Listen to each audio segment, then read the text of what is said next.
Give God our loudest clap of praise. Good afternoon, church. The psalmist says, it's so good to be in the house of the Lord. If you're here today, kindly just greet one person beside you and say, it's so good to see you today. Ayan. Talaga naman, ah. Okay, so we welcome everyone. Welcome to our Sunday service, and we also welcome those who are joining us online via Facebook Live. And if you wish to look at some of our messages about our series for these 2 to 3 months, you can go to our YouTube channel and watch the different messages para po tayo ay nakumpleto natin yung buong series ng The Fruit of the Spirit, which is 9 Sundays. So, we are still in our series, The Fruit of the Spirit, no? And how many among you so far, na-complete niyo po yung last, how many? 7 fruits? Ayan. Meron na ba? Okay. So, yung salitang fruit, bunga, no? The fruit is the end product of the presence of the Holy Spirit. When we put our faith in Christ, we are given the gift, the promised Holy Spirit. At ang bunga po ng banal na Espiritu sa buhay ng isang Kristiyano ay dapat maging evident. Nakikita na ba ang bunga, ang fruit ng Holy Spirit sa buhay ng bawat isa? Hindi po, ang goal po natin ay hindi lamang po ma-inform kung ano itong mga fruits na to, kundi tayo ay maisabuhay natin, maging evident yung fruit na ito sa buhay ng bawat isa. There was a season in Christianity in the Philippines where most of the churches, ang naging focus po is sa gift ng Holy Spirit. Patungkol po sa signs, sa wonders, sa miracles, sa healing, speaking in tongues. These are the gift of the Holy Spirit that edifies the church. This is good, this is great. But nagkaroon po ng imbalance dahil hindi po masyado nabigyan ng pansin yung fruit of the Spirit dahil nakafocus sa gift ng Holy Spirit.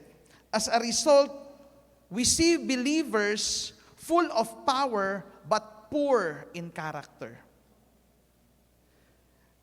And that's the reason na ginawa natin itong series na to so that we may not just claim to be believers and followers and Christians na sumusunod kay Kristo, kung hindi nakikita mismo nila sa buhay natin dahil yung bunga ng banal na Espiritu ay nakikita sa ating mga buhay. Doon po sa napag-usapan natin, love, joy, peace, patience, kindness,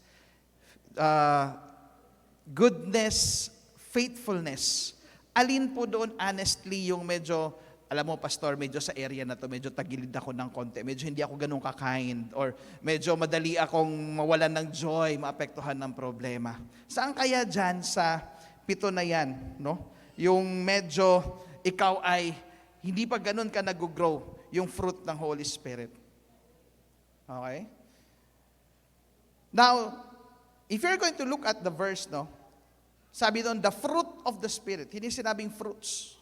Ibig sabihin, you cannot just pick some of the attributes or characteristic na gusto mong i-apply sa buhay mo. Let's say, for example, okay lang sa akin na magkaroon ng love, magkaroon ng joy, pero hindi ako masyadong kind. Iiwan mo yung iba. Because the fruit of the Spirit, it's one fruit with many facets. Parang diamante. One diamond, ang daming facets. You cannot push the other, leave the other, and just choose some of that in your life. Kailangan makita po ng buong buo sa buhay natin. Para pong fruit salad. Pag kompleto po yung fruits doon sa fruit salad, ang sarap. Pero pag kulang, pag ang fruit salad mo puro lang saging, hindi yung fruit salad yun. Anong tawag doon? Saging, ano yan? Saging banana con yelo. Saging, hindi. Minatamis. Banana Q. Di ba? So, kulang. We should not push the other and just choose what we want to develop in our lives. So habang napag-uusapan natin ito for how many Sundays, I know there are some of us, parang dito kailangan ko pang mag-grow, dito kailangan ko pang mag-develop. That's a good sign. That's a good sign. At ang gusto natin mangyari, ma-fully develop so that we can conform into the likeness and the image of the Lord Jesus Christ. So para sa preaching ngayon, we're down to the last, no? Second to the last, no? Not the last, but second to the last fruit. No, and next Sunday, Pastor Marvin will conclude our series on the topic about self-control. How many among here you would promise that next Sunday you will be here sa ending ng ating series? Ayan, palakpakan na po natin yung mga magko-complete ng series. No?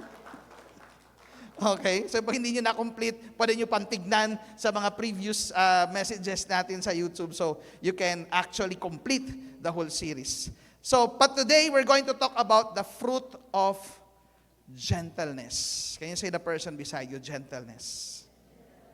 Ayan. Mukha bang gentle yung katabi mo o mukhang leon? Ayan. The fruit of gentleness. Napakahalaga nito na makita sa buhay natin. And lalo na no, sa mga mag-asawa, no? Lalo na sa mga may anak, no? Matetest yung gentleness natin dyan. Now, I have a question. I have an honest confession. Recently, I have been ordering vast amount of items sa Shopee to fill in to decorate our place sa City on a Hill. Siguro sa tingin ko mga items umaabot ng around 300 to 500,000 yung na-order. Halos mapuno yung garage namin. How many among you here, you're fond of online shopping? Lazada, Shopee. Malalaman niyo po na yung mga tao na yan mahilig mag-online shopping dahil pag tinignan mo yung mga apps nila ngayon, may paparating na parcel yan this week. Sino may paparating na parcel this week? Taas ang kamay? Guilty. Or may dumating last week. Okay. So, in the world of online shopping, mas mahilig na tayong mas convenient na sa atin ang mag-shop online than to go there sa traffic, no, and all that stuff. Ang trade-off nga lang yan, minsan nabubudol tayo, no, expectation versus reality. Umorder ka ng cellphone, dumating sa'yo, bato. Di ba? Ganon. So, may mga ganon. Now, one thing I noticed when I received these parcels na paparating, habang binubuksan ko siya, nakikita ko, there's one common thing na nilalagay on top ang mga seller, ang mga online sellers doon sa kanilang mga parcel. And we go to the picture yan. Sobrang dami, no? So, nilalagay sila. At ang nakalagay doon na sticker is, fragile, handle with care. To prevent and protect the parcels from being damaged or being broken. So ano ang reason na to? Para makarating sa inyo yung mga parcels inyo ng buo, walang basag, walang refund, walang return, and smooth yung transaction. Now listen to this. If parcels must be handled with care to be whole and be without damage, how many among you agree that a person must be treated much more? Parang medyo may na. How many among you agree that a person must be treated much more? Amen. Just like parcels, people are fragile. No matter how strong that person may appear outwardly, and no matter how parang mukhang matikas, maskulado, macho, no? No matter how that person may appear, one thing is sure, we are all vulnerable. We all have soft spots. Kahit yung mga wrestler pa yan, kahit yung mga black belter pa yan, merong mga soft spots. Deep in our heart and soul, we all wanted to be treated rightly, to be treated gently. Can I hear a good amen? Sino po dito, trip na trip niyo yung sinisigawan kayo parati? I love it, Pastor. Pag sinisigawan ako ng nanay ko, it's a music to my ear. Gana, di ba? Yung boss ko, talaga, pag demanding, tsaka gustong-gusto ko yan. Di ba? Yung iba sa inyo, ayaw na nga pumasok bukas di ba? Sad to say, in a world and culture full of division, animosity, injustice, hate, rudeness, harshness, bashing, cancel culture, many people are left more hurting, broken, and damaged.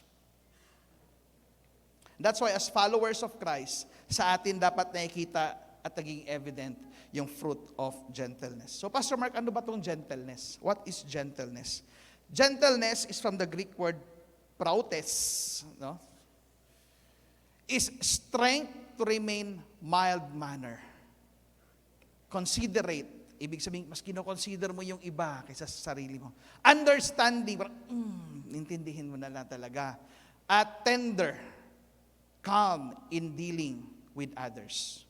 While being kind is, ano nga yung definition sa pagiging kind? Kind is doing good to others despite others are not doing good to you. You are offended, you still do good. Ito naman, despite you are offended, despite something is being done to you unfairly or injustice, you remain calm, mild-mannered, and gentle. Ayan. Kaya po ba mga kapatid? Sino dito pagka sinigawan kayo, bigla nagpapantig yung tenga nyo? Ang liit lang talaga ang tingin mo sa akin. Parang di ba? Yung iba naman sa inyo, walang masabi, pero pag uwi sa bahay, galit, nagre-rewind yung sinigawan niyo kanina, ba't hindi ako nakapagsalita? Dapat, di ba? Tapos yung una na lang yung kinagat mo, kasi doon mo nang labas yung galit. Okay? The Greeks illustrate this as strength under control. It's like a wild animal that has been tamed. The wild nature of an animal brought under control by its owner. So if I will paraphrase, ang ibig sabihin po ng gentleness is the ability to control your wild and harmful emotions. Tingnan mo yung katabi mo. Kumusta ba pag gutom yan? Nagiging wild ba yan? Diba? Kaya pagkasama mo yan parati, no? Kilala mo na may dala ka ng Skyflakes. Alam mo na. Pag lumagpas sa alas 12, hindi na Cinderella.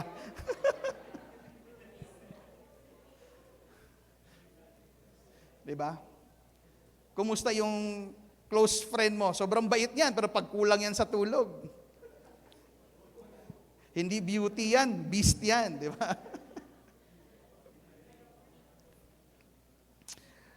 Its ability to control our wild and harmful emotions. Why? Because of your love and understanding for others. Saan nagagaling? That stems from the love of Christ in your life. Gentleness is not just being tolerant for the sake of being tolerant. Gentleness is not weakness. It's not allowing people to step on you. But it's you being over them and understanding them and caring for them because you know Christ cares and love for you. So God's purpose for gentleness is not for people to take advantage of us, so that we will have the opportunity to extend God's love and tenderness to others, showing the character of Christ. So today I want to speak from the title, Gentleness. Handle people. Hindi parcel, ha? Handle people with care. Let's pray. Lord, we just ask you today to speak to us through your word. Kausapin niyo kami, Panginoon, sa mga areas ng life namin kung saan hindi po nakikita yung gentleness. Minsan lumalabas talaga yung wild emotions sa amin, Panginoon. We can't control it. We are in the flesh, but we thank you for the Holy Spirit that you have given to us today, that we will learn, that we become more gentle, that it will be our prayer after this preaching, Lord, make me a gentle person. Make me more gentle every day, just like the Lord Jesus Christ, that people may see Christ in me. Lord, kung ano man pong mga bagay na bumabagabag sa aming kaisipan, problema, isipin ko, ano pa man pong mga bagay, Panginoon, that will distract us and will not make us focus in listening to your word. We put it down, we set it aside, and we give space in our heart and in our mind for your word to speak to us, that we may receive your word in its entirety, that we will be transformed, that we will be changed, and that we will never be the same again. This we all ask and pray in Jesus' name. Everybody said, Amen and amen. So gentleness, handle people with care. 3 reasons that I would like to share kung bakit kailangan mag-grow yung fruit of gentleness sa buhay natin so that we can handle people with care. Mabilisan lang po ito. Number 1 reason, we all need gentleness at some point in our lives. Can I hear a good amen? Galatians chapter 6 verse 1, Apostle Paul said, his letters to the Galatian church, brothers and sisters, if someone is caught in a sin, you who live by the Spirit should restore that person gently.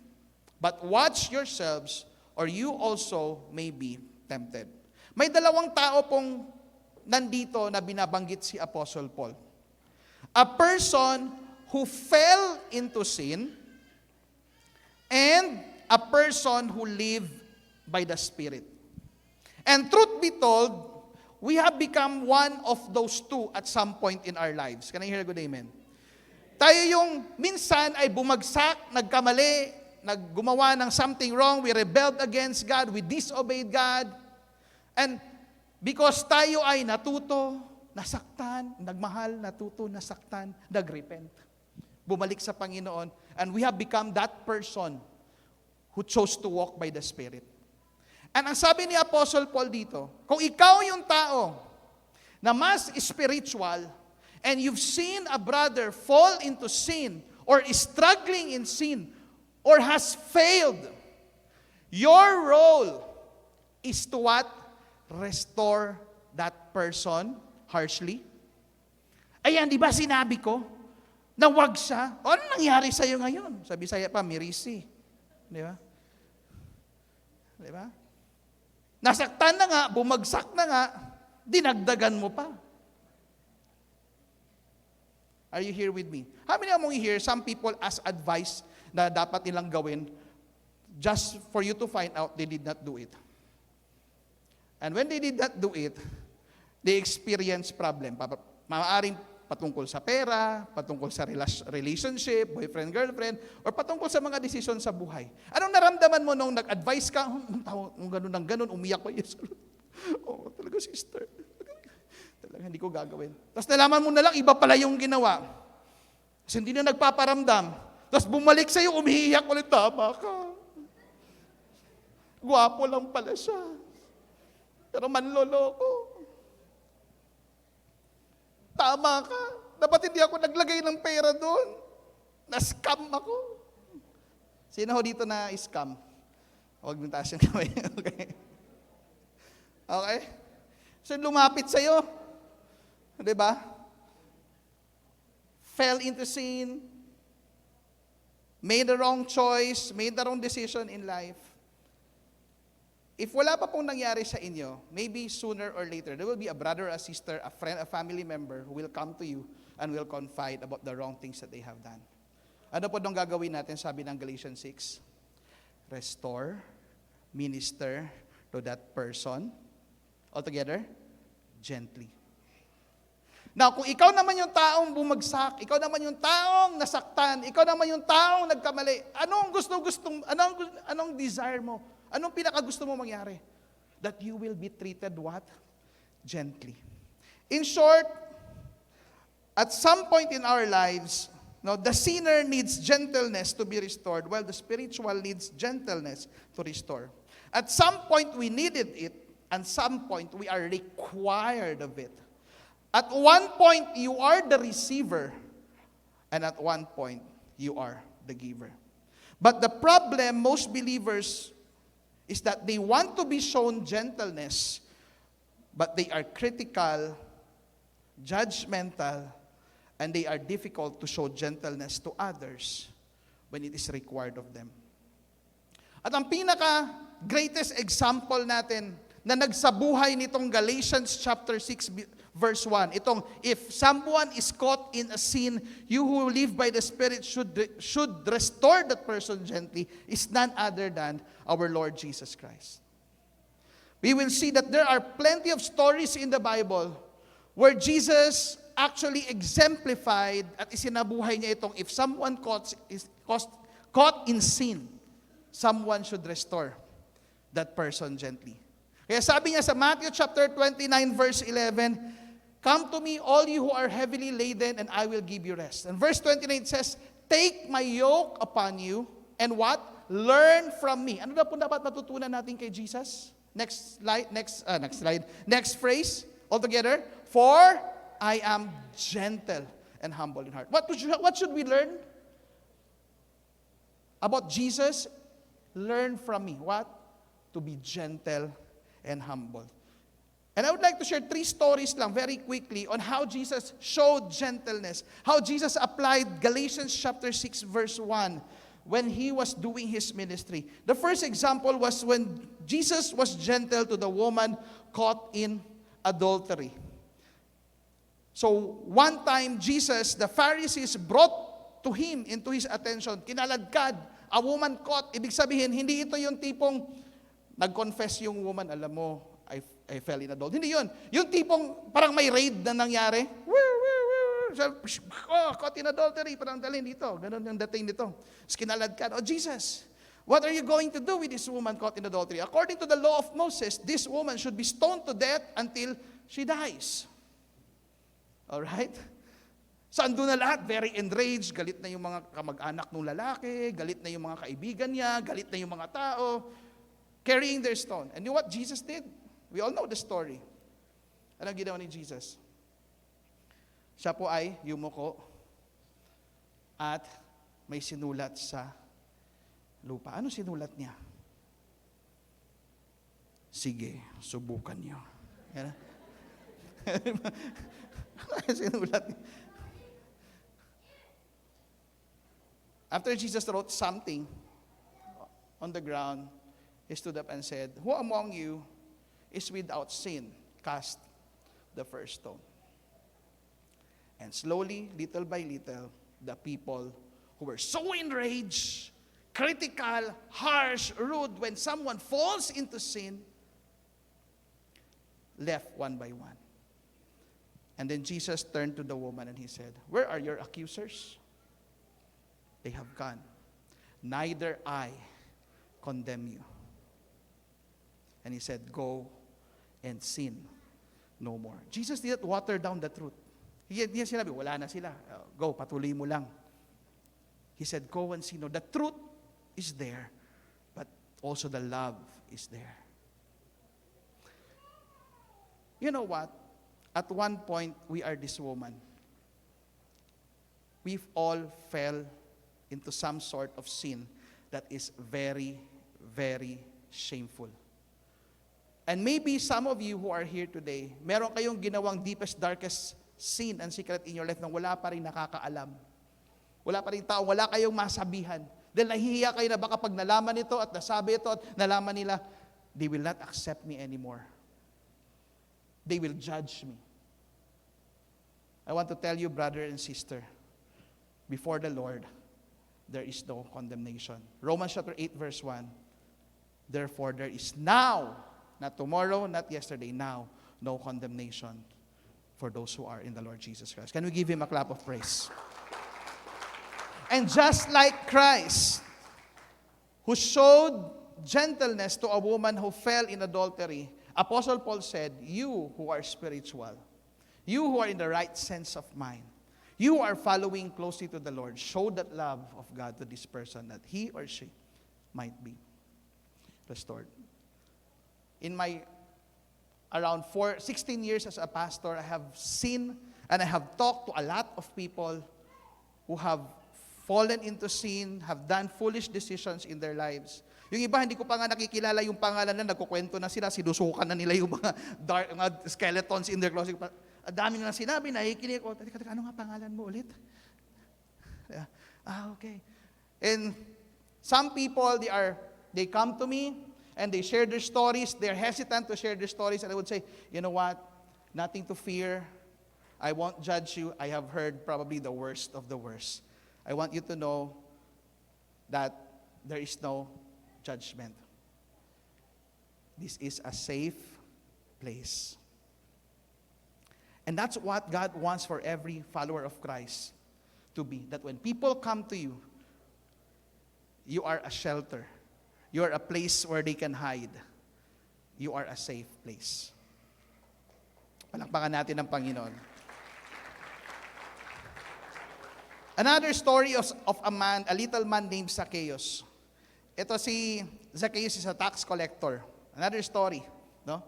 So, sobrang daming galit sa kanya kasi pag kumukuha siya ng tax, talagang sobra-sobra, more than what is required. And so, he is called traitor to the Israelite nation because he is serving the Roman government. So, a lot of people hated him. A lot of people called him as unclean.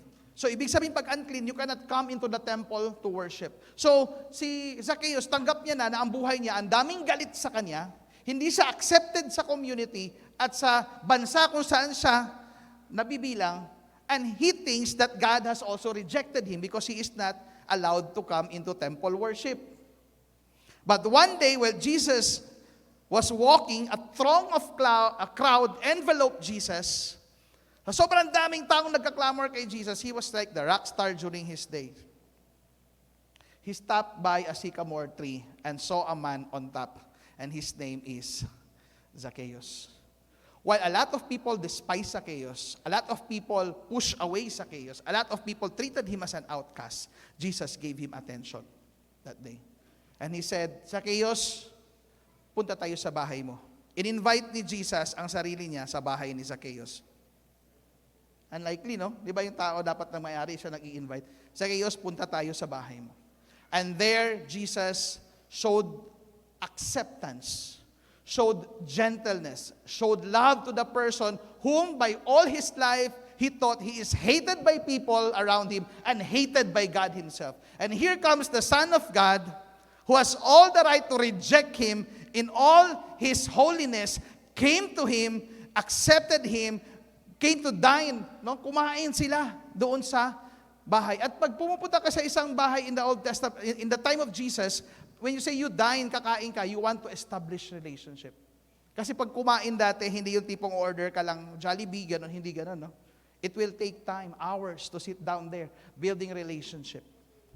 And you know what, Zacchaeus, he stood up and he said, I'm gonna give all what I have taken to those whom I have taken advantage of. And what is required is for him to only return 2 times of what he has taken. But ano ginawa ni Zacchaeus? 3 times. Sinobrahan niya pa. Kanyang binigay. And Jesus said, today, salvation has come into this house, for this man is also a son of Abraham. Wow! Maybe there are people who are here today, ikaw yung black sheep sa pamilya nyo. People just hate you so much. Wala nang pag-asa to. They already cancel you.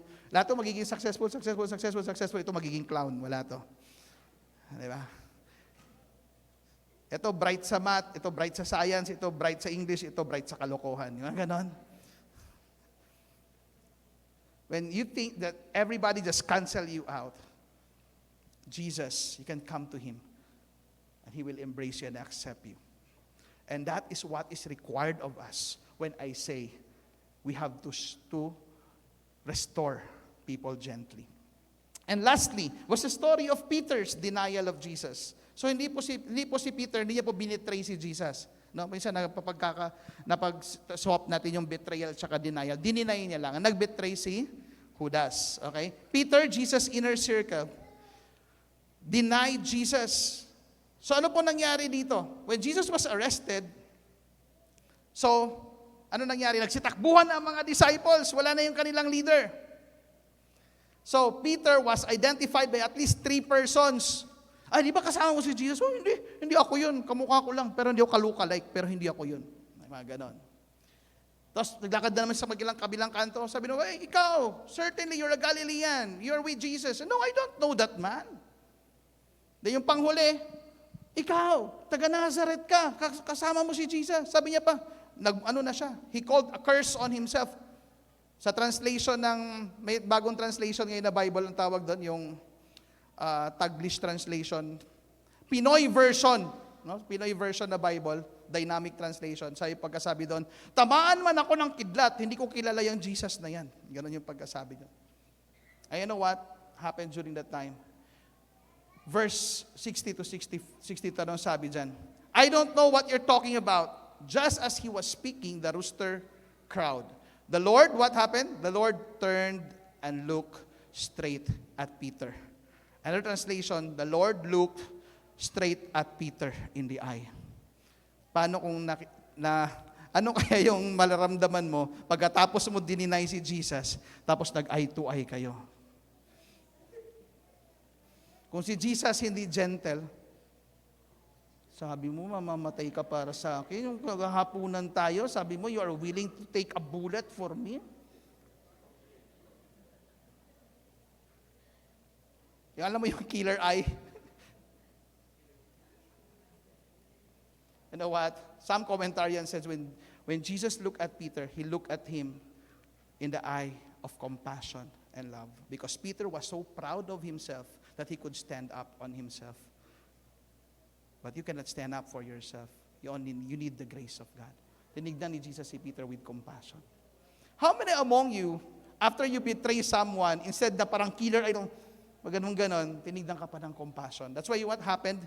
Peter ran away. He wept bitterly. Not because he was afraid, but because he was devastated of what he did to Jesus. And what happened? After Jesus was crucified and after he resurrected, nagpakita siya kay Peter. Habang si Peter bumalik na sa pangingisda, kasi wala na si Jesus, wala nang ministry, wala na, tapos na pala, katulad lang pala siya ng ibang nagpakilalang Kristo, na nawala rin pagkatapos mamatay. Ayun, si Jesus, habang sila ay nangingisda, buong gabi, walang nahuli, nagpakita si Jesus kay Peter. Nung nagpakita si Jesus kay Peter, ngayon ka, Peter. Sabi mo, di ba? Ano yung sinabi mo nung naghapunan tayo na di ba, Peter? Anong sabi ni Jesus kay Peter? Peter, do you love me? 3 times. Peter, do you love me? Peter, do you love me? And then Jesus recommissioned Peter back into the ministry to lead his flock. And because Peter received that gentle love of Christ, he was empowered to do the work of the Lord, that he was even willing to die on the cross right side up. Because he felt he is not worthy to die just like Jesus. Jesus na pataas, pabaliktad siya. Namatay. Restore Jesus. Restore the sinners gently. My question is, in dealing with others of their sins and shortcomings, are you more like Jesus or are you the Pharisees? Yung tipong pag nagkamali, buti nga, nagkamali. Sinabi ko na eh. Parang yung alam mo, wini-wish mo, sana magkamali siya sa desisyon niya. Hindi niya sinunod yung sinabi ko. Sana magkamali siya talaga. Kasi nagkamali, parang ikaw pa yung, nag-recruit ka pa ng mga tao. No? Audience impact. Are you critical or gentle on others when they fail? Sinners felt safe in the presence of Jesus. It seems in the presence of some Christians, people feel condemned. One preacher says, the church, next slide, one preacher says, the church is the only army that shoots its wounded. The church is the last place many people will turn when they seriously mess up their lives. Kaya naririnig natin yung mga tao, ayokong pumasok dyan, masusunog ako. Di ba yung mga friends, church tayo, church. Hindi baka masunog ako dyan. Baka hindi ako makapasok, baka masangit yung sungay ko dun sa pintuan ng church, hindi ako makadiretso. Mga ganon. They feel afraid. They've seriously messed up their lives because they feel badly enough already, and they think all they get from Christians, and Christians represent God, and that's also how they see God, or the church, is more condemnation. Pakisabi sa katabi mo, huwag ganun, kapatid. Paul says, one of the signs that someone has received the Holy Spirit is the ability to minister, to journey, to be with that person, and restore that person in the spirit of gentleness. While we don't agree with their sins, we should continue to love them despite their failings. Pakisabi sa katabi mo, gentleness, kapatid. Ano yung gentleness? Handle people with care. That's the first reason. We need to show gentleness, to grow in gentleness, because we all need that at some point in our lives. Number 2 reason is that we all need gentleness to win people to Christ. How many among you believe that one of your most important purpose and mission in life is to point and to bring and to win people to Jesus? Amen? Yes, we are called to make disciples and we are called to be witnesses. And according to 2 Timothy chapter 2, verse 24 to 25, sabi po dito, and the Lord's servant must not be what? Altogether, must not be quarrelsome, hindi pala away. But must be gentle to all people. Not to some people, but to all people.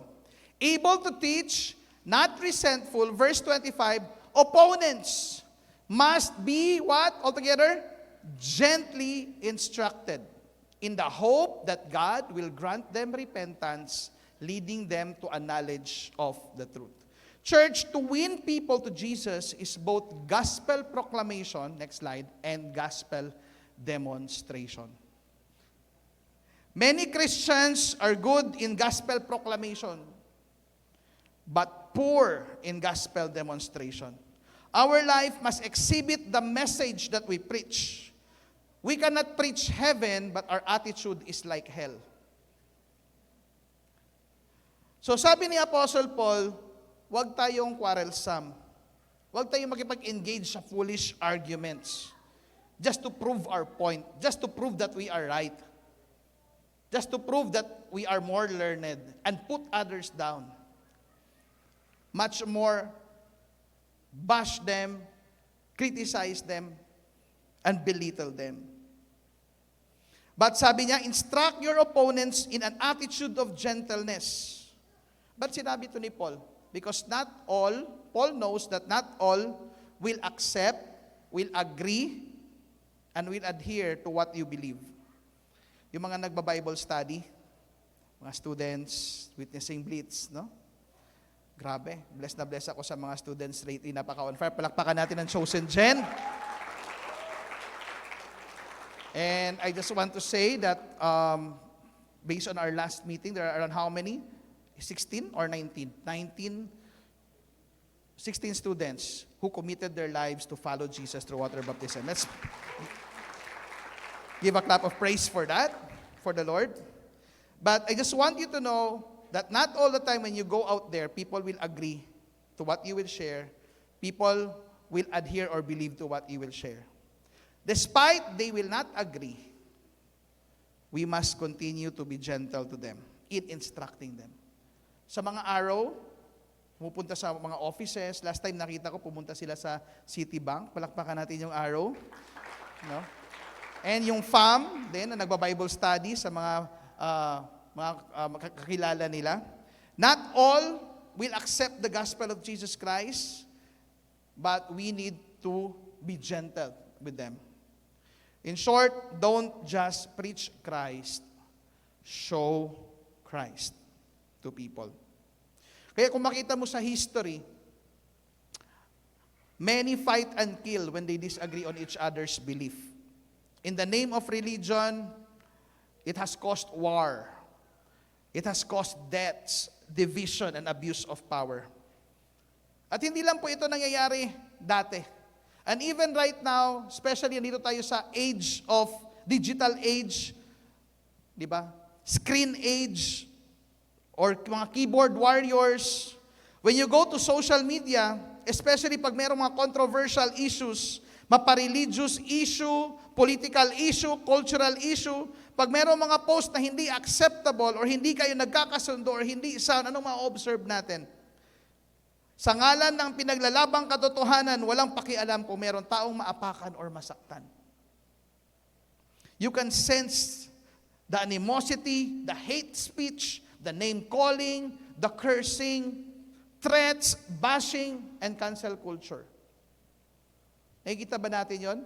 Pag mayroong nag-aaway-away sa ano, minsan gusto mo pang mag-comment, pero nakita mo kung gaano na madugo yung usapan, parang, ayaw mo na, gusto mo na lang manood, grabe kung magko-comment ako dito, baka, di ba? Kahit nasa likod ka lang ng ano mo, nasa likod ka lang ng screen ng cellphone mo, nasa likod ka lang ng keyboard mo, parang palagi mo, di ba? Ano-ano nang sinasabi, PI ka, wala kang alam, bobo ka, grabe. Racist ka, gano'n, diba? Nararamdaman, kaya ako minsan pagka merong mga issues, tapos gusto ko lang mag-share sana ng comment ko. Pag nakita ko kung paano nag-share ang iba, in a gentle manner, kung paano tinutulig sa, parang ayaw ko na lang mag-comment. Sabi ko, nag-comment ako nito, baka makita pa ng mga members ng church. You know what? in a real life story in the US, an unlikely incident, a person was killed because nag-laugh emoji lang siya sa isang profile picture. Yan, sinabi dyan. So, US shocker, 18-year-old killed after he reacts Facebook post with laughing emoji. Gusto nyo yun? Careful sa pag-react, no? O ba't ka tumatawa? Ano nakakatawa? May tao ganito. Meron ako nakita minsan lakas ng bagyo. Saan natin? Sa Japan ba yun or sa China? Tapos siguro nagkamali lang yung tao, imbis like or na-click niya, laugh. Tinag na siya. Ano nakakatawa sa bagyo? Dami nang tumutulig sa kanya. Kawawa naman tong tao na to, nasaksak na to, na murder na talaga online. Paul was clear to Timothy that not all will accept the message. You cannot force them, but you can be gentle in allowing God to work in their lives. I want to say this. Our role is to preach the gospel truthfully in love and gentleness. And, can we read all together? Leave the results to God. Leave the results to God. Merong isang pastor na nagngangalang John Geddy. In 1840, he left his church in Canada and took his wife and his 2 children to the South Sea Islands and became a missionary in that place. After a voyage of around 20,000 miles, pagdating nila sa New Hebrides Islands, the island was filled with cannibals, and accordingly, just before they arrived, more than 20 crew members of a British ship had been killed and eaten by these cannibals before they arrived to the mission field. So how many among you, when you heard that news and you're going to a mission field, kumakain ng tao, yung mga tao doon sa area na, how many among you would still continue to go to that mission field? Sabihin ni Ate Giselle or ni Ana, tara, witnessing blitz tayo, mag-soul winning tayo. Saan? Doon sa campus na yon. Naku, kumakain ng tao yung mga tao doon. So, would you still want to go into that place? But when they arrived in the island, they faced a difficulty of learning the language. They were captured and they became prisoners. But Geddy continued his ministry faithfully, including translating the Bible into their native language. He taught them how to read and write. And eventually, he won their hearts. He won the heart of the natives. Slowly, few converts came, and then soon many more received the gospel, and he eventually ended up planting 25 churches in that island. For many of those years, it wasn't easy. Geddy labored with help, sacrifice, and with love for those he is ministering. But God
the reason for the hope that you have, but do this with gentleness and respect. Sabi po ng isang pastor, I failed to get his name. Next slide. You have nothing to lose being gentle. You may even gain a soul for Christ. So, number 3, reason. No? Why should we grow in the fruit of gentleness? We all need gentleness to prevent relational conflicts. Sabi po ng Proverbs chapter 15, verse 1 and 4, a gentle answer turns away wrath, but a harsh word stirs up anger. Gentle words are a tree of life. A deceitful tongue crushes the spirit. There is this nursery rhyme that says, sticks and stones may break my bones, but words shall never hurt me. It's actually a form of defense, no? So that kahit anong gawin sa'yo, hindi ka masasaktan. But that is not true. Words hurt you. Words are powerful. They can make or break. They can destroy or build. They can destroy or build a person, a relationship, a friendship, a marriage, a church. So, most of the relational conflict na i-experience natin, hindi doon dahil sa ano ang sinabi, kundi sa paraan kung paano sinabi. Most of the time sa tono ng boses kung paano sinasabi. Kaya sabi ng writer ng Proverbs, it is not the content, it is the manner. Kaya sabi niya, gentle, balik natin yung verse, gentle answer. Hindi sinabing right answer or correct answer. Ang sinabi, gentle answer turns away wrath. But on the opposite, harsh word, kahit tama ang sinabi mo, kahit may punto ka pa, kahit correct pa yan, kahit i-google mo tama yan, but if it is spoken in a harsh manner, you are what? Adding fuel to fire. It will not be received in a nice way. So sino po dito sa inyo, aminado kayo na mainitin yung ulo nyo? Tignan mo yung katabi mo. Ayan. Habang mainitin ang ulo niya. Ayan. Easily angered, hot-tempered, may anger management problem. Again. Sino ito inaamin nyo may pagka-mainitin yung ulo nyo? Sa mga hindi nagtaas, flash news. Lahat tayo. Bakit?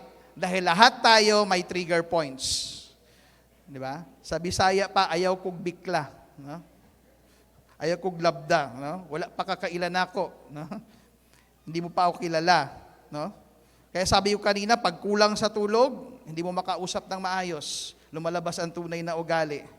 Pag hindi nakakain sa oras, wala sa mood, mabilis magalit. Pag nagalaw ang gamit, sinisigawan agad, no? Mabilis magtampo. Sino yung mabilis magtampo? Di ba? Mabilis magtampo, madalas nagko-cold shoulder, hindi na mamansin, nanggigil trip. That's another way of showing non-verbal non-gentleness. It destroys relationship. Alam niyo po, if there is one fruit na sinabi ni Apostle Paul na gusto niya magkaroon ng ebidensya sa buhay mo sa pang-araw-araw on a daily basis, that is the fruit of gentleness. Galatians chapter 4 verse 6, ang sabi niya dyan, all together, let's read. Let your what? All together? Gentleness be evident to all. Gusto niya may ebidensya, yung pagiging gentle mo. Be evident to what? To all. This means, to whom? To all people, dapat nakikita yung ebidensya ng pagiging gentle mo sa kanila. That means, this includes your moody wife. Sa lahat ng mga husband dito, taas ang kamay, mga lalaki. This includes your wife, even if may mood swing siya, moody siya. Pero hindi ko sinasabing yun yung asawa ko, ha? Yung parents nyo na hindi matapos-tapos yung sermon, mas mataas pa sa sermon ko. Yung mga siblings nyo na napaka-annoying. Yung waiter at saka clerk na may attitude. Ina-attitude niya ako kanina. Di ba galit na galit ka sa waiter ngayon, saka sa clerk? No? Kasi ngayon, dahil waiter or clerk yan, ang baba ng tingin, parang galit na galit ka. Parang, di ko gusto yung tono ng boses mo. Ganon, no? Sa mga kaskaserong jeepney driver, sa mga taong chinichismis ka, Paul says, gentleness must be on full display 24/7. Wow, there's a specific verse for that fruit. Let your gentleness, hindi sinabing let your peacefulness, let your kindness, let your joyfulness, hindi po sinabing ganon. Sinabi na ni Apostle Paul, rejoice in the Lord always. Pero sabi niya, let your what?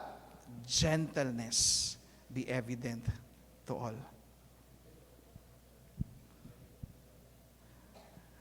But the truth is, we do not live in a gentle world. And for some people, we are told that if we want to be successful, we must be rough and tough. We are told that results can only be obtained by being aggressive, hindi pagiging gentle. But Christianity is countercultural and Christ is countercultural. How many among you want to be successful? Taas po ang kanang kamay. Hindi tataas, hindi maging successful. Lahat gusto maging successful. And we think that by being aggressive, by being rough and tough, and sometimes taking advantage of the others, yan, sa mundo ng survival of the fittest, dapat ako ganito, lahat. But Christianity is countercultural. You want me to prove that? Anong sabi ni Jesus sa Beatitudes? Matthew chapter 5, verse 5. Can we read all together? Blessed are the gentle. For what?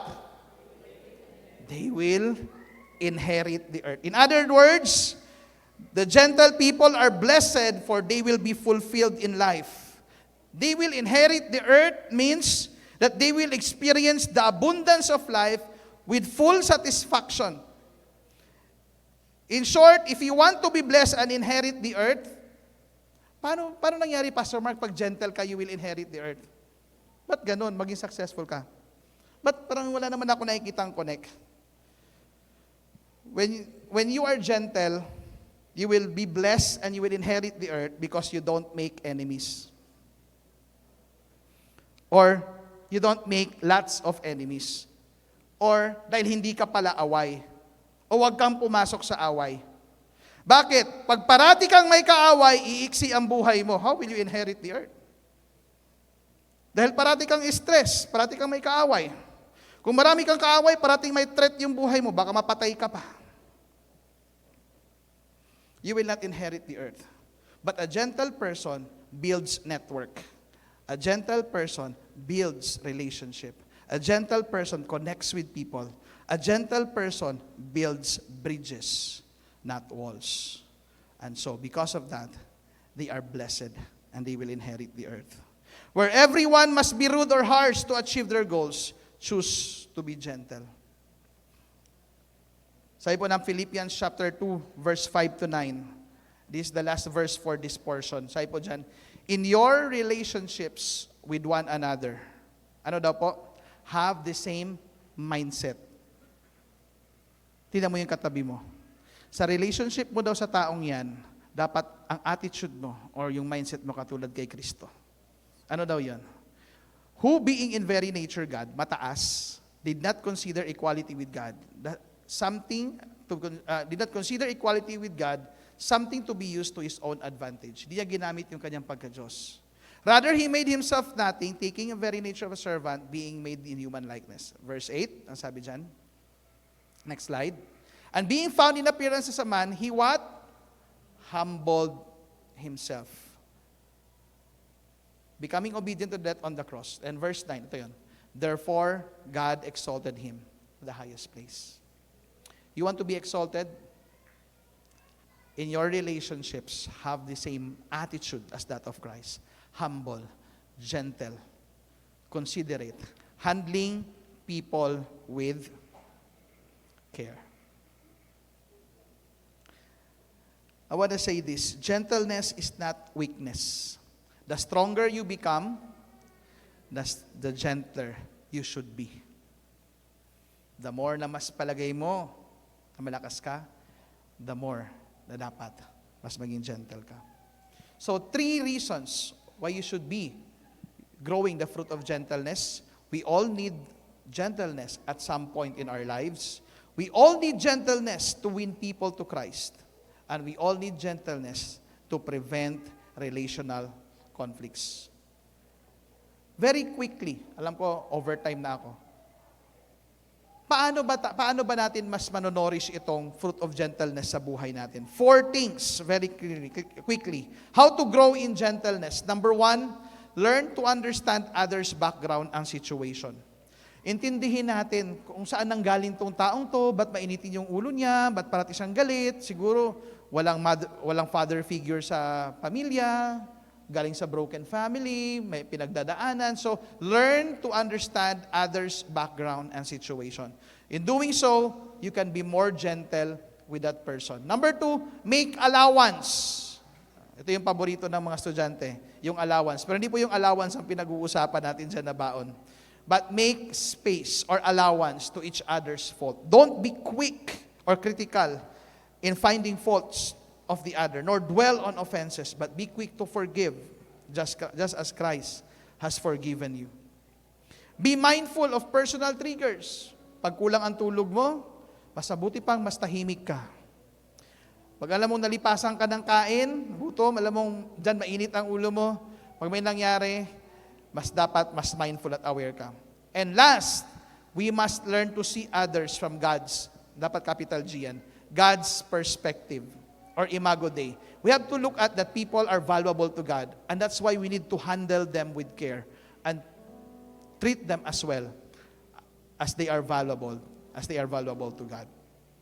That's how we grow in gentleness. Lastly, I want to say this quote before we close. Next slide. Wala na? Okay. It says here, the world says, don't be gentle. Don't let people push you around. But God says, be gentle. In doing so, you might push people nearer to Christ. If there's one characteristic that we have to apply immediately after this service, na makita agad natin, mamaya paglabas natin, mamaya sa pag-ipag-usap natin, is how can we gentle and how can we handle people around us with care. In doing so, we grow the fruit of the spirit of gentleness in our lives. Let us pray.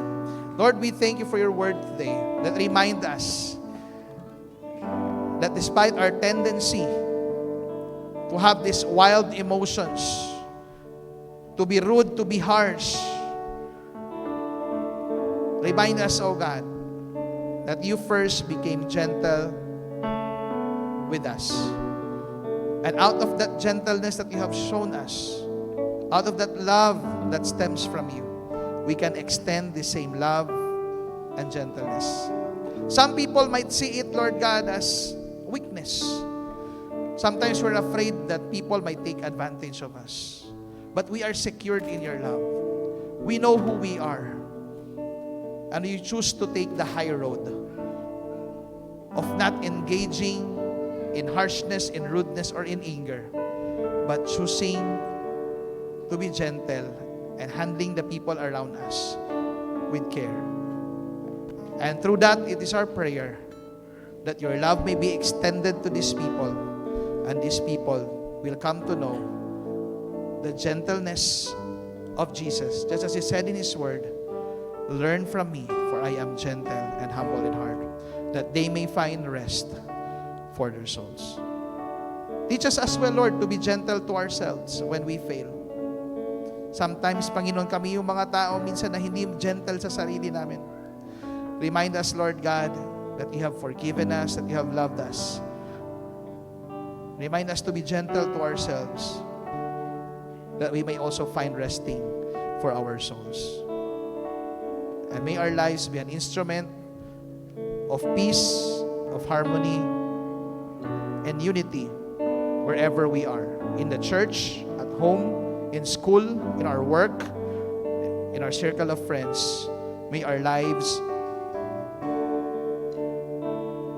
be an instrument of healing, of restoration, of love, that people may see Christ. This we all ask and pray in Jesus' name. Amen. Let's all rise.